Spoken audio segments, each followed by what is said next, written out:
Сайн байцгаана уу та бүхэндээ шинэ 7 хоногийн мэндийг хүргэе.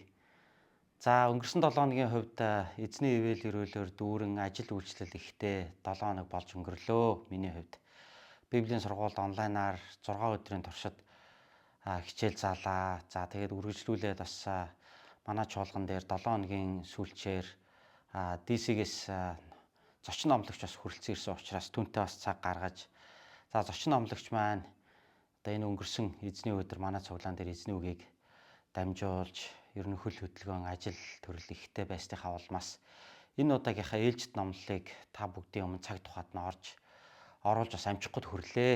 За ямар тач өнөөдөр нөхөд энэхүү номлоо хийж 2 дахь өдрийн өглөө энэ шинэ 7 хоног эхлээд удааг байхад та бүхэндээ бас өөрийн хуваалцах эзний үгийг толилуулах нь зүйтэй гэж миний хувьд бодсон юм аа. За ингээд бүгдээ хамтдаа эзний үгээс уншия. Би үргэлжлүүлээд иш үзүүлэгч Йонагийн номны 3 дугаар бүлгийг та бүхэнд уншиж өгье.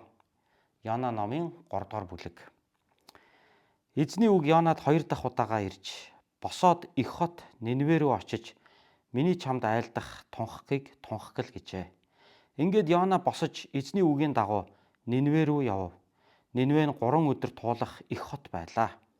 Тэгээд Йона нэг өдөржин хотоор алхан явж хашгиран 40 хоногийн дараа Нинвэг хөмрөх болно гэв. Тэгэхэд Нинвэгийн хүмүүс бурханд итгэжээ.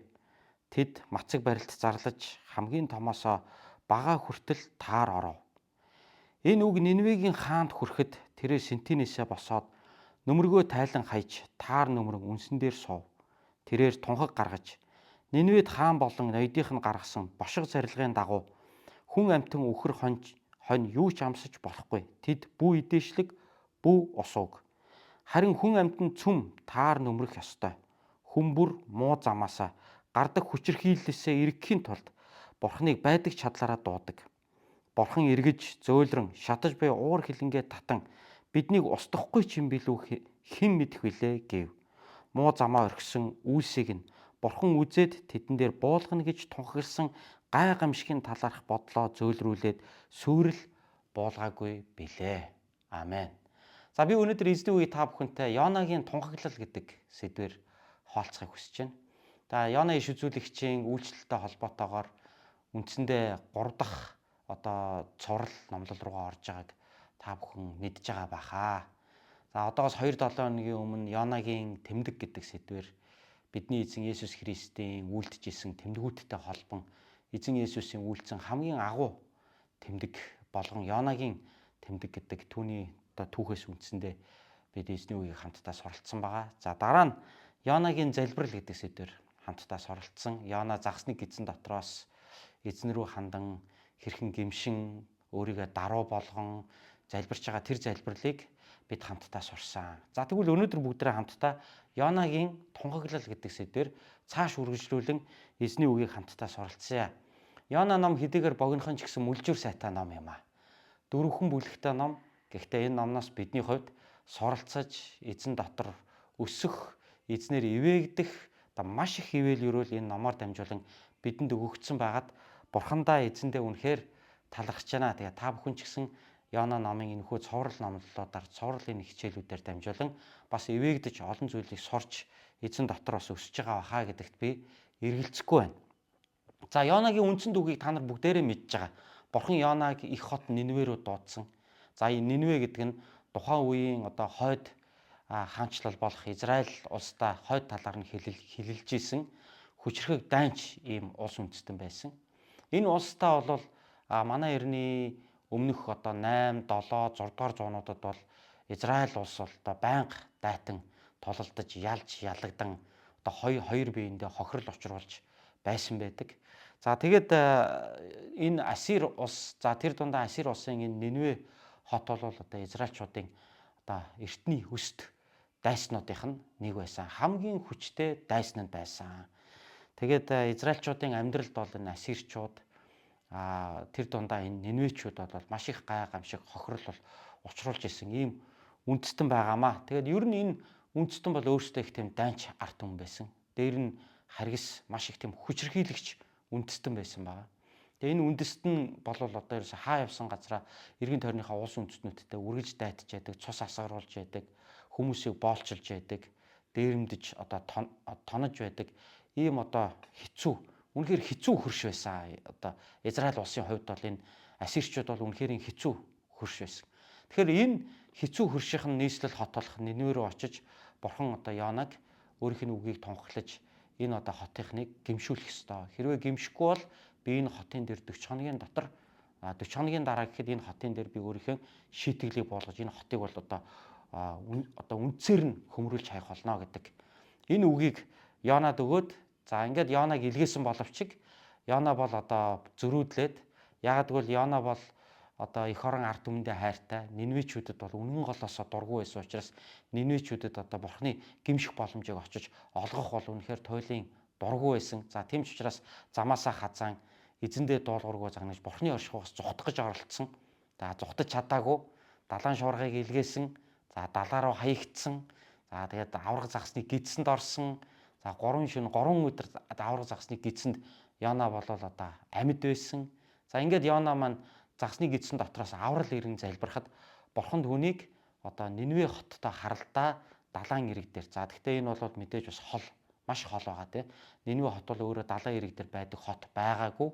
За ингээд Ассир улстай хилэлдэг далайн ирэг дээр Йонаг бол энэ загс бол одоо далайн ирэг орчин бол бөөлжиж гаргаснараа Йона 9 минут одоо далаагаас загсны гидснээс бол аврагдсан. За ингээд аврагдаад гарч ирэхэд нь бурхан 2 дахь удаага Йонад одоо үгээ хэлж байна. Чи босоод их хот Нинве рүү очиж миний чамд айлдах тунхагийг тунхаг л гэж хэлсэн байна. Ингээд ч одоо Йона эзний үгэнд бол одоо 2 дахь удаага бол арга буюу доллартаа орж байгаа. За маш их том сургамжийг одоо авсныг та нар бүгдээрээ мэдж байгаа тийм ээ. Өмнөх 2 номлолоор бид нар Йонагийн тухай бол одоо маш сайн гүн гүнзгий суралцж байгаа шүү дээ. Маш том сургамжийг одоо бурхнаас авсан энэ хүн бол 2 дахь удаага бол одоо бурхны үгэнд бол дуулууртаа бол орсон. За ингээд Нинве рүү очисон. Нинве бол одоо тухайн үедээ бол асар том хот байсан. Нэг захаас нь нөгөө зах хүртэл одоо 3 өдөр явж ээж одоо тоолдог тийм том хот байж л дээ. Тэгээ энэ хотод бол одоо Йона бол нэг л өдөр одоо явж тунхагласан байна. Тэгэхээр ойролцоогоор бол одоо хотын 3/1-т нь л Йона одоо бүтэн нэг өдрийн туршид яваал тунхагласан байж шүү дээ, тий. 3 өдөр нэг захаас нөгөө зах хүртэл 3 өдөр явж туулдаг хотод нэг л өдөр явж тунхаглана гэдэг бол хотын одоо 3/1-т нь л тунхагласан гэсэн үг байгаа байхгүй юу. За ингээд тунхаглалтал одоо Йонагийн энэ тунхаглал бол одоо ам дамжин цаашаага одоо хүмүүст хөршөөс хөрш рүү тийм ээ одоо хаад ноёдоос хаад ноёд руугаа. За тэгээд энэ мэдээ ингэж явсараад эцэст нь бүр одоо Нинве хотын хаанд одоо энэ мессеж хүрсэн. За Йона бол хааны өмнө очиж бол номлоогүй бах. Ямар ч тач бол нэг өдрийн туршид годамжаар явж одоо бурхны шийтгэл та нар гимшихгүй бол бурхан танаа хотыг 40 өдрийн дараа гэхэд үндсээр нь хөмөрч танаа хотыг бол сүрүүлж шийтгэл болох гэж байна гэж тунхаглахад бол энэ үгийг бол одоо ард түмэн бол одоо маш тийм эмзэг, маш нухацтай хүлээж авсан байна. За ингээд мэдээж эн чинь том одоо мэдээ явж байгаа учраас үүнийг бол одоо тухайн үед бол ард түмэн бол одоо хөршөөс хөрштэй бол дамжуулж исэн байгаа шүү дээ, тийм ээ. Одоо хайртай ах дүү нартаа одоо юу гэдгийг найз нөхөддөө дамжуулаад энэ нь явсаар хагаад эцэстээ хааны чихэнд хүрсэн. За хаан өөрөө гимшсэн. Хаан өөрөө одоо гой хувцас тайлаад таар шуудаагаар хийсэн одоо хувцас таараар одоо өөрийгөө ороогоод үнсэн дээр суугаад одоо бузар замуудаасаа ирсэн. Ингээ хаан өөрөө бас зарилга гаргасан. Нийт хотынхныгоо бүгдээрийн гимш. За гимшиж мацаг барьцгаа гэж. За тэгэхээр энэ ойрхон дорндын ард түмэн ер нь энэ газрын дундад тэнгисийг тойрсон ард түмний дунд бол нийтлэг одоо соёл бол түгээмэл байсан. Тэрний юу вэ гэвэл одоо амьдралд нь ууй гашуу тохиолдох хүнд хэцүү зүйл болоход бол одоо хувцаа ураад тэгээд тааран материалаар хийсэн одоо өнгө муутай одоо муухай хувцас өмсөөд тэгээ үнс шороон дээр суугаад толгой дээр үнс юм уу шороо цацаад ингээд мэгшин уйлж одоо орилон одоо бурханд хандан залбирч ингэж одоо өөрсдийнхөө одоо ууй гашуу тэр хүнд хэцүү байгаагаа ингэж илэрхийлдэг ийм нийтлэг соёлтой ард түмс. Израильчууд ч гэсэн ингэдэг байсан шүү дээ.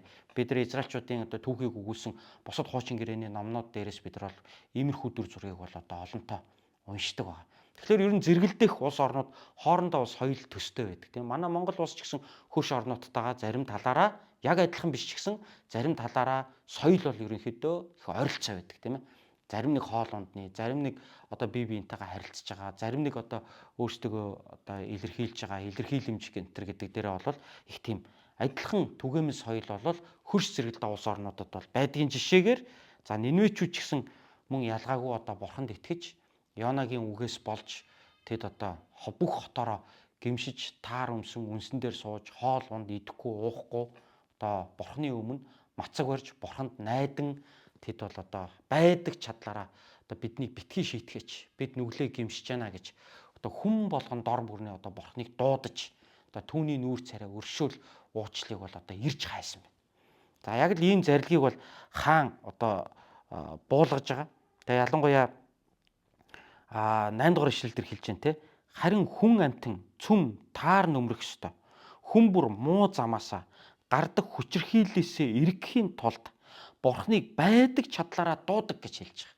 Тэгэхээр ерөөсөө эдгээр үнэхээр мацаг бариад ерөөсөө л одоо миний амьдрал дээр бидний амьдрал дээр манай хотын амьдрал дээр сүрэл битээ тохиогоосаа тэгээд идэхгүй уухгүй мацаг бариад одоо бозар муу замуудаасаа эргэхийн тулд гардаг хүчирхийллээ бүгдийг нь хайж тийм ээ.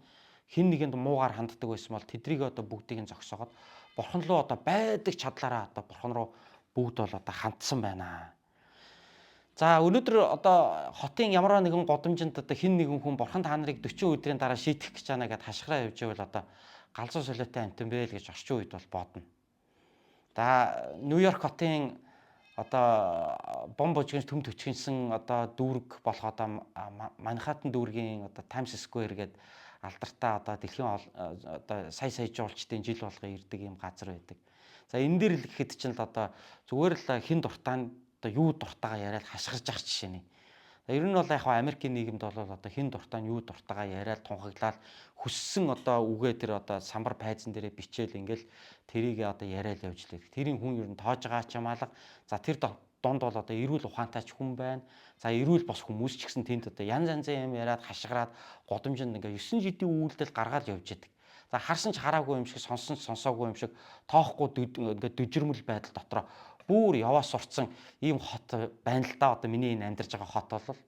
Тэгээ би одоо хаяа нэг ингээд Нью-Йоркийн энэ одоо жуулчдыг хөлгсөн одоо хамгийн их хүмүүс нь хөлгсөн энэ годомжуудаар явж байхдаа энэ янз янзын юм яриад орилоод хашгираа явж байгаа хүмүүсийг харахтаа нэг талаар одоо өмнөөс нь ичих чиг нэг тийм сонин гажиг харагдаж байгаа юм л да. Ялангуяа монголчууд бидэнд.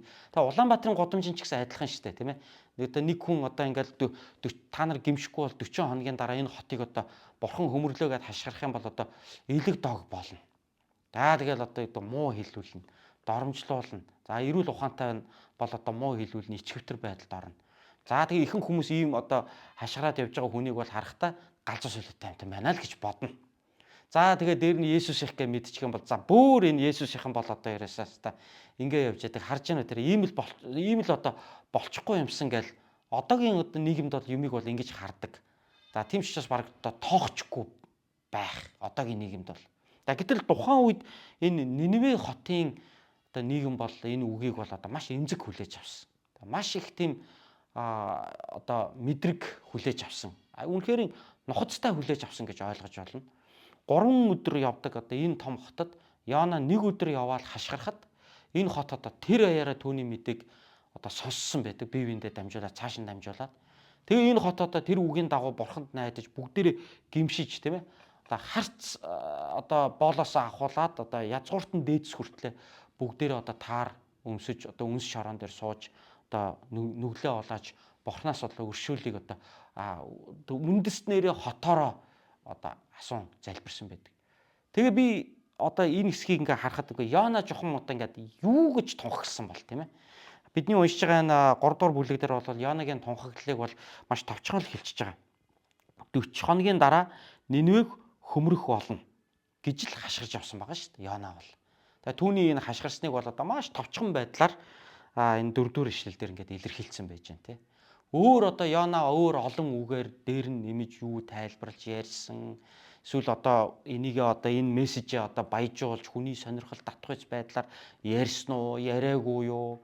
Одоо үнэндээ бол одоо төсөөлж хэлэхэд бол амаргүй. Төсөөлж хэлэхэд бол амаргүй. Одоо би өөрийгөө одоо ингээд олонний дунд годомж ингээ хашгираа явж гэнэ гэж төсөөлөхөд бол амархан биш байгаа байхгүй юу? Тэгээ Йонагийн хувьд бол одоо ямар ч байсан нэгэн л бурхан дуудсан, бурхан түүнд хэл гэж одоо маш тодорхой үгээ хэлсэн учраас Йона бол зориг зүрх гаргаад залбираад одоо бурхандаа найдаад энэ үйлчлэлийг бол одоо хийсэн байх. За тэгээд тухайн үеийн одоо Нинве хотын ард иргэд бол түүний энэ үгийг бол одоо хүлээж авсан. За магадгүй зарим нь бол одоо энэ одоо ямар хаанхын хин гээч нь хурж ирчээд юугаа яриад хашгичаад яваад байгаа нөхрөө гэж нэг хэсэг нь бол харж ирсэн байх. За нэг хэсэг нь бол одоо энэ үгийг бол хүлээж авсан. Тэгээд гимшиж эхэлсэн. Энэ нь бусадтай нөлөөлж эхэлсэн. Ингээд хот даяараа одоо энэ нөхцөл байдал бол одоо тархсан, газар авсан. Ингээд эхэндээ бол яг хав Йонагийн үгийг одоо үл ойшоож исэн нэгэн хөршөөсөө болоод найзуудаасаа болоод эргэн тойрных нь хүмүүс нь бүгд адилхан таар өмсөд үнсэн дээр суугаад гимшээд ахаар эн чи юу хүлээ гэж бас магадгүй бодсон ч байх зарим нь. За ингээд одоо нэгэн тал одоо хотоороо ингэж байгаагаас хойш дээр нь хаанан зарлиг гаргаад ингэж байгаа учраас одоо тэгээ бүгдээрээ л энэ цаг үед бол гимссэн байх гэж би бодож байна л да.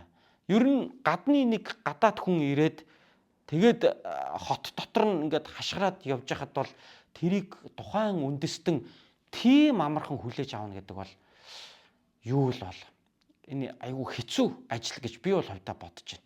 Тэгээ өнөөдөр түрүүн би хэллээ шүү дээ, тий. Өнөөдөр ингээд бидний амьдарч байгаа одоо гудамж талбай дээр хэн нэгэн хүн одоо гадаадын нэгэн хүн битгий хэл одоо өөрийн монгол хүн маань хашгираа явж хахад л одоо галзуу солиотой амтан байл гэж бид нар харна. Тэгээ ер нь бол тоохгүй. Харин ч баг одоо дог тохуу хийгээд ингээд явах бах. Тэ. Гэтэл энэ хүмүүс бол яаж ингэж хүлээж авч чадав? Одоогийн одоо орчин үеийн ийм нийгэмд амьдарч байгаа миний хувьд одоо энэ түүхийг уншаад Йонагийн одоо хэрхэн тунхаглаж ирснийг. Тэр хотынхан Йонагийн үгийг одоо хэрхэн хүлээн авсан бол гэж бодоход үнэхээр төсөөлж чадахгүй байгаа байхгүй юу? Үнэхээр амархан биш. Энэ бол тийм амархан биш. Гэхдээ ямар тач одоо гайхалтай үр дүн гарсан. Хотынхан Йонагийн одоо тунхаглалыг бол одоо хүлээж авсан. Тэгээд тэд бол одоо гимшиж одоо бурхны одоо оршихуйг ирж хайн. Одоо хүм болгон одоо гардах өөрийнхөө одоо муу мухай үйлдэлүүдэд зогсоосон. Одоо битгий шийтгэж гэж одоо бүгдээрээ бурхны нүрийг ирж хайн. Тэгээд тэр бүгдээрээ залбирсан байгаа даа. За ингээд үүний үр дүнд төгсгөлд нь юу болсон гэхээр төгсгөлийн одоо энэ багц 3 дугаар бүлгийн маань 10 дугаар ишлэл энэ багц эсгийн 10 дугаар ишлэлдэр муу замаа орхисон үүсийг нь бурхан үзээд тэдэн дээр буулгана гэж тунхагласан гай гамшигын таларх бодлоо зөөлрүүлээд сүрэл буулгаагүй билээ гэж хэлсэн. Үнэхээр бурхан өршөөсөн. Тэгээ бурхан 40 хоногийн дараа танай хотод одоо гамшиг болгоно. Танай хотыг бол одоо ерөөсө суураар нь хөмөрч хайнаа. Үндсээр нь одоо ингэж одоо хөмөрч хайнаа гэдэг үгийг л хэлж байгаа штэ. Тэгэхэд гимшгэд бурхан зөөлрөөд одоо талаарх бодлоо зөөлрүүлээд сүрэл буулгаагүй байна. Тэгэхээр бурханы хатуу үг цаанаа авралын төлөөл байдаг.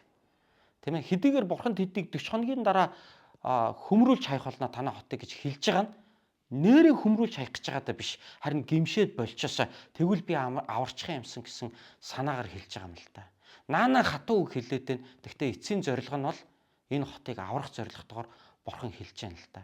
Хин нэгэн танд хатуу үг амьдралд чинь зөндөөл хэлж исэн байх. Гэхдээ таныг муу болгохын тулд биш. Үр дүнд нь таныг илүү сайн болгож, илүү таныг хурцлахын тулд хэлж исэн байдгаа. Тийм учраас бид зүгээр одоо нэг энгийн хүн хоорондын харилцаанд даалгэхэд чинь нэг иймэрхүү зүйлийг бид нар мэддэг штэ. Ээжээсээ, ааваасаа, заримдаа ахаасаа, эгчээсээ, заримдаа одоо анд найзаасаа, заримдаа одоо удирдагчаасаа, тийм ээ. Үнэхэрийн одоо гашуун боловч үнэн үг, хатуу үг заримдаа бид нар сонсох үе байдаг. Энэ нь тэр хүн одоо ингээ миний эсрэг юм шиг, миний мууг үзэх гээд байгаа юм шиг боловч үнэндээ тэр хүний үгийг хүлээж аваад би одоо зам мөрөө өөрчлөөд өөрийнхөө үйлдэлийг ингээ засаж залруулад явбал надад л сайн. Бурхан бол энийг мэдж байгаа. Тийм учраас энэ Нинвечүүд Йонад одоо өсөрхөж Йонаг барьж аваад бол алчаагүй. Гэхдээ чи одоо хаанхын хин гэж хурж ирээд манай хотын эсрэг юм яриад байна гэд барьж аваад дор нь одоо Йонаг цаацлаа хийчихвэл одоо цаацлаа хийчих бол боломж байсан. За гэтэл энэ хатуу тунхаглалыг Нинвечүүд бол одоо эргээр хүлээж авсан байна. За тийм ч учраас бурхан тэдний гимшлийг харахтаа бурхан тэдний амьдралд одоо тэдний хот дээр буулгана гэж төлөвлөсөн энэ шийтгэлээ болж байгаа байхгүй. Тэгэхээр бурханы зорилго юу юм бэ? Бурхан одоо энэ хотын мунг үзэх нь түүний зорилго байсангүй. Хэдий хатуу үг тунхаглаж байгаа ч гэсэн 40 хоногийн дараа танай хотыг би шийтгэнэ гэж хэдий хатуу үг хэлж байгаа ч гэсэн үндсэн зорилго нь нэрнгээсээ мууг нь үзэж байгаа даа биш. Гимшээд аврагдаасаа гэдэг Бурхны одоо чин хүсэл бол үүнд байсан. Эзний үгийг уншихад заримдаа бид номлол сонсож яхад бүр нэг чичүүлээд бүр нэг хатгуулж байгаа юм шиг, бүр нэг чавчуулж байгаа юм шиг, заримдаа бүр ингээ хүнд нодрагаар бүр ингээ толгой дондороо цохиулаад авч байгаа юм шиг. Тийм одоо хүнд үгийг сонсох үе. Тийм нэг яг миний нэг өөрийн маань алдаа, миний бүр нэг сонсох дургүй үгийг ч гэсэн Бурхан бидний амьдралд чимээгүй цагаар Библийг уншиж байхад, бусадтай эзний үгийг одоо хуалцаад сууж байхад, эсвэл номлол сонсож байхад Библийн хичээлээр дамжуулаад ярьдаг. Харин энэнд бид одоо ингэж үнэн үг хэлсэн хүнд хүн өшөөтөө, үхэр унсан хүнд нохоо өшөөтөө гэж нөгөө монголчуудын хэлдэгчлэн бид тэрний өөдөөс өсөрхөж одоо биеэ өмөрч тийм ээ тэр хүнийг үзэн ядаж буруутгахын оронд нэрээ би эндээс юу сорох вүлээ. Энийг би өөр дээрээ тусгаж аваад хэрэгжүүлээд явчих юм бол Бурхан намайг л гэж байгаа шүү. Эцсийн эцэст Бурханы зүр сэтгэл миний төлөөл байгаа шүү. Миний мууг үзэх гэсэндээ биш. Намайг шархлуулах гэсэндээ биш. Харин намайг зүлгэж өнгөлөх гэсэндээ. Намайг тайрч, арчлаад, засаж, залруулад, зөв, цэвэр, ариун болгох гэсэндээ Бурхан тэр хүнийг тань руу илгээсэн байж болно. Бурхан тэр номлолыг танд сонсгосон байж болно. Бурхан тэр үгийг Библи унших үед чинь зүрхэнд чинь үнэхээр тэр сэлмээр одоо нэвт сөлбөн орж байгаа шиг тийм ээ. Тэгж одоо хатуу орсон байж болно. Тийм учраас бид өнөөдрийн нинвичүүдээс бол одоо итгэлийн маш чухал зарчим, авралын маш чухал зарчмыг бид хамтдаа сурж байгаа юм. Хэн эзний үгийг хүлээж авч гэмшиж түүний нүүр царайг эрэлхийлж түүний өршөөлийг залбирна. Тэр хүн аврал авдаг юм аа. Тэр хүн амьдралдаа хийсэн бүхий л нүглүүдээс уучлагддаг юм аа. Ер нь түүхээс үзвэл энэ нинвичүүд бол маш их тийм хүчирхийлэгч арт түмэн, маш тийм харгас юм дарангуй арт түмэн байсан гэж ер нь түүхчид бас үздэг. Маш их тийм алуурчин, дайнч юм арт түмэн байсан гэж үздэг. Энэ утгаараа манай жоохон монголчуудтай ч адилхан юм шиг эртний монголчууд бол маш дайнч арт түмэн байсан. Тийм ч учраас одоо манай монгол нүүдэлчин монголчуудын эргэн тойронд байсан үндэстэнгүүд одоо монголчуудыг бол эртээр үеэс их харгас гэж бас хэлдэг байсан юм билээ. Тэдний түүх бичлэгт одоо бичиж үлдсэн тийм одоо их сурвалжууд бол бас байдаг юм байна лээ. Тэгэхээр үнэхээр ийм дайнч юм тулаанч тэгээд ерөөсөө ингээд нэг шийдчих юм бол ерөөсөө цус асгаруулдаг ийм л одоо арт түмэн байж л дээ нинвичүүд. Тэгэхээр эдгээр гимшихэд Бурхан тэднийг уучлаад буулгах гэжсэн одоо шийтгэлээ болсон байж таа. Тийм ээ. Тэгвэл хувь хүн таны амьдрал дээр ч гэсэн яг адилхан тийм ээ. Та хүн алаагүй байж болно, цус урсгаагүй байж болно л доо. Та ямарваа нэгэн хүчирхийлэл ингээ бодитоор хийчээгүй байж болно л доо. Гэхдээ бид Бурханы өмнө нүгэлтэй шүү дээ. Та бид хоёр Бурханы өмнө ер нь хэр зэрэг нүгэлтэй хүмүүс үлээ. Бидний зүрх ер нь ямар байдаг вүлээ? Бидний дотор хүсэл сэтгэл маань бас заримдаа ямар байдаг вүлээ гэдгийг бид бол хүнээр хэлүүлдэхгүй сайн мэддэг. Тэгэхээр бидний энэ нөхцөл байдлыг Бурхан бол хардаг. Тийм учраас заримдаа Бурхан хэн нэгнээр дамжуулан Библиэр тийм ээ таны амьдралын ямарваа нэгэн нөхцөл байдал ямар нэг тохиолдлоор дамжуулан Бурхан танд өөрийнхөө сануулгыг өгөх үе байдаг. Тэр үеийн нинвичүүдчийг та бүхэн даруугаар хүлээж аваарай. Танд үнэн үг тийм ээ хатуу үг хэлж байгаа тэр нэг битгий өшрөхөж тэр нэг өөрийнхөө дайснаа болгоорой. Битгий тэр хүнийг ингээд нэг нүдэрээч үзэхгүй харилцаагаа таслаад ингээд найз битгий болоорой. Тэр хүн танд хатуу үг хэлсэн бол тех тусмаа та тэр үгийг өөртөө шингээж аваад Бурханы өмнө өөрийгөө залруулад тэр хүн шиг хүн болгон танд ирээд хэлж чадахгүй шүү дээ. Тийм учраас тийм нэг найзтай байгаа да. Тийм нэг Бурханы хүн танд ирээд эзний үгийг танд дамжуулж хэлж өгсөний төлөө та талархаж байгаарай. Яагаад гэвэл сургаалт төгс номон дээр хэлсэн байдаг та мунхаг нэгэн үнэн үг хэлээд хэрэггүй. Тийм хүнийг бол өөдөөс чинь буцаагаад дайрд юм аа. Харин ухаалаг нэгэнд те зөвхт нэгэнд чи үнэн үг хэл. Тэгвэл тэр хүн сураад өөрийгөө өөрчлөөд засаа залруулад улам сайжраад явдаг юмаа гэж хэлсэн. Та мунхаг нэг юм уу? Та ухаалаг нэг юм уу? Таны ингээд одоо үнний чинь хэлсэн. Таны нөхцөл байдлыг одоо ингээд магадгүй нэг жижиг жоохон ширүүхэн хэлсэн тохиолдолд та ингээд өрөвлзөөд контролоо алдаад ингээд тэр хүн шиг муу хүн байхгүй болоод ингээд харилцаагаа тастаад ингээд байхгүй болоод бүр ингээд алга болдог тэр хүнийг ингээд насаараа үзэхэ болоод ингээд найзын холбоогоо тастаад тэгээд зөвхөн толгойг чи хэлдэг зөвхөн сайхан сонсох дуртай сайхан үгийг чи хэлдэг өөрт чинь бэлэг барьж гүйдэг хүмүүсийг жинхэнэ найзаа гэж бодоод ингээд явж байгаа бол энэ бол муу зан юм. хичнээн хүчрхийлэгч байсан ч гэсэн Нинвечүүд бол ийм хүмүүс байсангүй. Тэд бол харин ч Бурхны үний тунхаглалыг бол хүлээж авлаа. Тэд харин ч бүр гимшиж Бурхны өмнө мацаг барьж нийт үндэснэрээ тэд гимшлээ. Үүнийхэн төлөө Бурхан 40 өдрийн дараа буулгана гэжсэн шийтгэлээ буулгасангүй. Тэгэхээр Йона бол тэр шийтгэлээ буулгах эсхийг нь үзэх гэж бол нэлээд хүлээсэн ба. Тэгэхээр ерөн сар гарan бол Йона бол энэ Нинве хотод байсан. Нинве хотын орчмоор бол Йона бол байсан. Яг гэвэл дараагийн 4-р бүлгээс нь харах юм бол Йона энэ хот дээр шийтгэл буух нь уу, яах нь уу гэдгийг хараад хүлээж исэн байдаг. Йона бол энэ хот дээр шийтгэл буучаасаа гэж хүлээж исэн. Тийм ч учраас тэр 40 өдрийн дараа юу болохыг бол Йона бол сэтгэл догтлон хүлээж исэн. Гэхдээ Йона бол Нинвечүүдэд бол сайныг хүсээгүй, муу хүсэж исэн. Харамсалтай. За тийм ч учраас Йона энэ үгээ бол нэлийн ширүүн хэлсэн байх ер нь.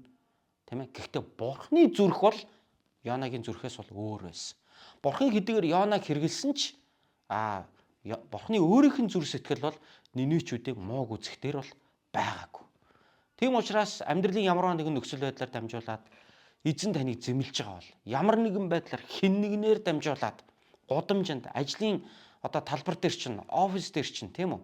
Хамт олон дотор чинь, найз нөхөр дотор чинь, эсвэл сүм цуглаан дээр чинь хэн нэгнээр дамжуулаад зэмлэж байгаа бол тэрний эсрэг өрүүлзэж тэр хүнийг дайснаа гэж харж тэр хүнтэй огт харилцаа болж ингэж битгий нүүр боруулж байгаарай.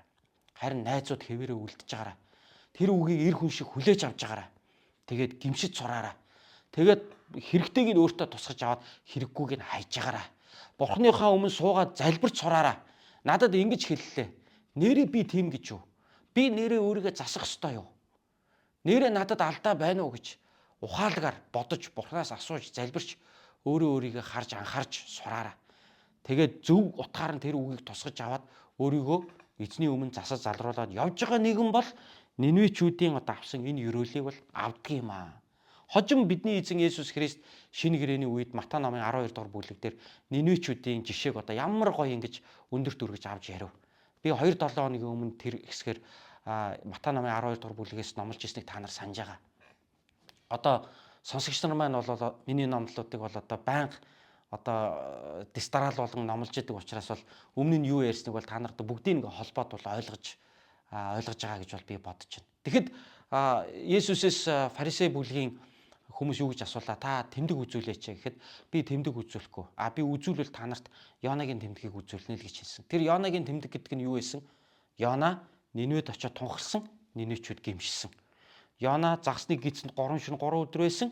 Есүс гимшлийн тунхаглал сайн мэдээгээ загалмайн сайн мэдээг биднэрт дамжуулаад тэгээ Есүс загалмай цовдогт насурч газрын зүрхэнд 3 шөнө 3 өдөр 3 хоногийн дотор Есүс дахин амьсан.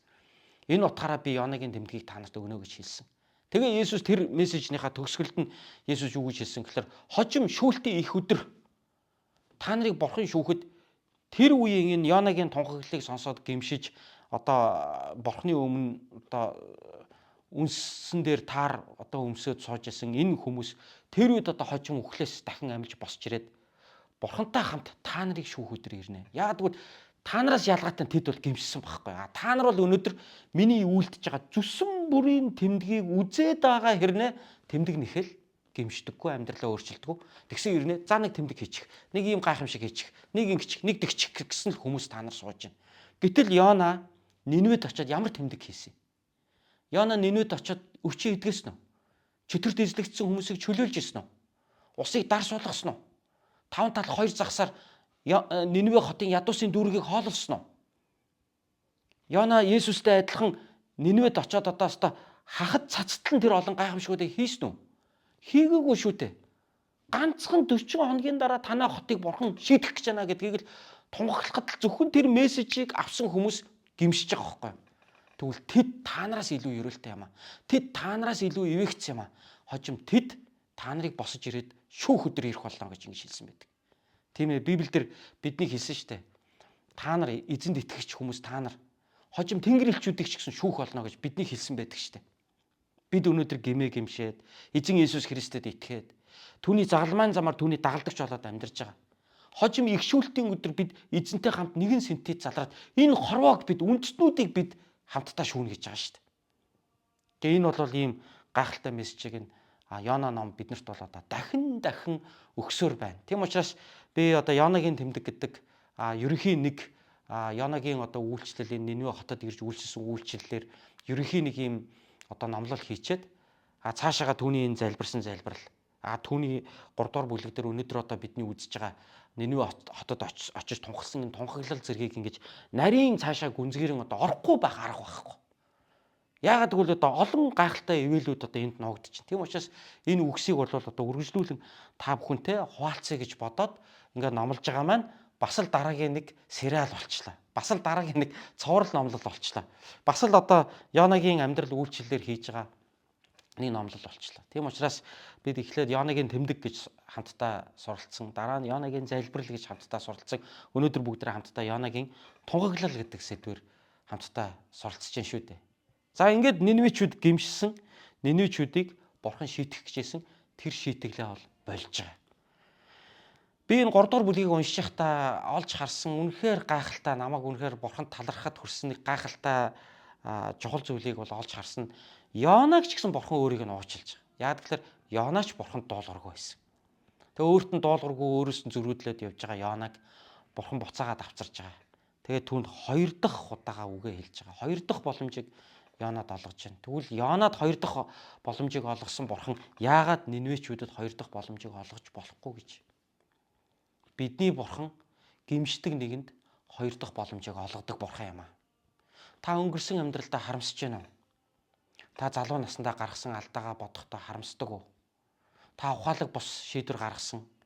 Та хийсэн сонголтондоо одоо хэрнэ харамсаж өөрийгөө буруутгаж явдаг. Эсвэл хэн нэгнийг буруутгаж явдаг. Тэр үед би ёстой тэх ёсгүй байсан, би тэгцэндээ тэрнээсээ болж би ингэж одоо амьдрал би зовсондоо би яагаад тэгч вэ гэж танд үнэхээр зовж шаналж одоо хэрнэ явдаг зүйл байгаа юу? Би танд өнөөдөр нэг сайн мэдээ дуулгамаар байна.